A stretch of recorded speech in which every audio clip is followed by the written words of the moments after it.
কি লোকজন ছাড়াই করছে 78 জন লোক। হ্যাঁ পরে এটার জন্যই জ্ঞান দেয় আমাদের লোকজন নিয়ে আসুক আমরা আবার কাছে। আজকে ফ্যাক্টরিতে ঢোকার পর সকালবেলা এখানে নোটিশ টাঙ্গায় রাখছে যে এরা ঢুকতে পারবো না ভিতরে। কেন ঢুকতে পারবো না, কারণ কি আমাদের কারণ জানাতে হবে সঠিকভাবে আমাদেরকে জানানো লাগবে যে কারণে আমরা এই লোকগুলোরে বার করছি।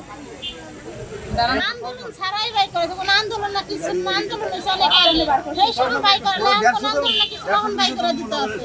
কি কারণে বাই করতে আছে এটা তো কোনো একটা কারণ লাগে।